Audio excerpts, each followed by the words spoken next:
उत्तर प्रदेश सरकार के मंत्री रविंद्र जायसवाल ने एसआईआर और मतदान को लेकर पश्चिम बंगाल की मुख्यमंत्री ममता बनर्जी और समाजवादी पार्टी अध्यक्ष अखिलेश यादव के बयानों पर तीखा पलटवार किया है। मंत्री रविंद्र जायसवाल करमपुर के मेघाबुरन हॉकी स्टेडियम में आयोजित हॉकी प्रतियोगिता के उद्घाटन कार्यक्रम में पहुंचे थे। इस दौरान मीडिया से बातचीत में रविंद्र जायसवाल ने कहा कि ममता बनर्जी ने पहले बयान दिया था कि वो एसआईआर का फॉर्म नहीं भरेगी। यहाँ तक कि उन्होंने ये भी कहा था कि जो फॉर्म लेकर आए उस पर चाकू का इस्तेमाल किया जाए। लेकिन अब वही ममता बनर्जी जनता को गुमराह कर खुद चुपचाप फॉर्म भर चुकी है।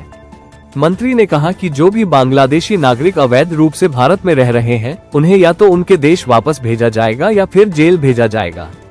अखिलेश यादव पर निशाना साधते हुए रविंद्र जायसवाल ने आरोप लगाया कि उनके उकसाने से एक वर्ग विशेष के लोग मतदान के लिए गलत तरीके अपना रहे हैं और कई जगहों पर नाम दर्ज कराकर वोट डालने की कोशिश कर रहे हैं। मंत्री ने कहा कि सरकार इस पूरे मामले पर नजर बनाए हुए है और नियमों के तहत सख्त कार्रवाई की जाएगी।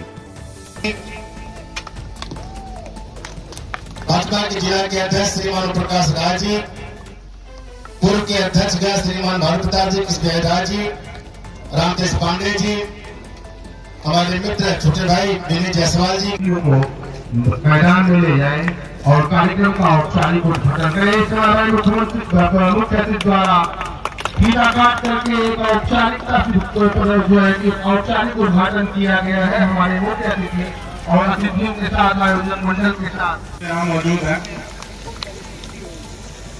एक लंबी सूची थी माल्यार्पण की। मुख्य चुनाव आयुक्त के खिलाफ सुप्रीम कोर्ट पहुंचे कि एसआईआर का जो प्रक्रिया है वो गलत तरीके से हो रहा है। यह वह लोग हैं, पहले ममता ने कहा कि मैं एसआईआर के फार्म नहीं भरूंगी, फिर कहा कि सबके किचन में चाकू रहती है, जो फार्म लेके आए चाकू इस्तेमाल करना, और फिर चुपके से फार्म भर दी। यानी गुमराह कर रही है समाज के लोगों को, और गुमराह करने के बाद खुद फार्म भर दी। Point number 1। पॉइंट नंबर 2 कि आज भारी संख्या में जो बांग्लादेशी है वो वहीं घुसे हुए हैं, जिनके बल चुनाव वो जीतती हैं, और सब बाहरी निकाले जा रहे हैं। यूपी के अंदर तो कर दिया गया है कि जो बांग्लादेशी हैं हम उनको वहाँ पर चिन्हित करेंगे, जेल भेजेंगे या भेजेंगे वापस। लेकिन ममता कहती है हम उनको रखेंगे। ये सारी बयान देशद्रोही वाली है। अखिलेश जी कहते हैं कि फॉर्म 7 में बड़ी घपलाबाजी बीजेपी कर रही है और खासकर से अल्पसंख्यक समाज को जो है हड़पने की कोशिश कर रही है। क्या है कि अभी फार्म 6 का एसआईआर फार्म का हमारा खत्म हुआ 1 फेज, सेकेंड फेज खत्म हो रहा है 6 फरवरी को। ये चुनाव आयोग करा रहा है। चुनाव कह रहा है कि जिसका नाम कटा है वो चिन्हित करें। 1 माह का समय दिया है कि पुनः आप चेक करने के बाद अपने फार्म को भरिए। नाम कट गया तो अगर नाम में कुछ बदलाव करना है तो 7 भरवाइए। वो कह रहा है कि अगर माना कि भाजपा के लोग, सपा के लोग, कांग्रेस लोगों ने अगर डबल नाम करा दिए हैं तो उस नाम को भी आप कटवा सकते हैं फार्म 7 भर करके। अगर आपका नाम गाजीपुर भी है, जौनपुर भी है, बनास भी है, लेकिन हमसे एक ही जगह, तो आप फार्म 8 भरिए। ये कही रहा है 6 फरवरी के लास्ट के बाद फिर मौका मिला 1 महीने का।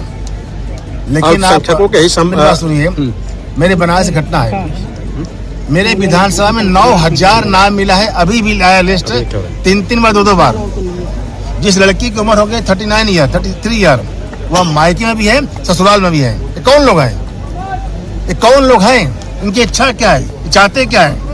लड़कियां ब्याहने के बाद अगर उनका नाम मायके में भी है, ससुराल में भी है, निकाह के बाद, तो नाम क्यों आपका है मायके में? ये तरह से मैं कह सकता हूँ कि अखिलेश यादव को उकसाने पर एक वर्ग विशेष के लोग राष्ट्र और संघ के खिलाफ जिहाद कर रहे हैं मतदान करने के लिए, और 2-4 नाम रखे हुए हैं। बस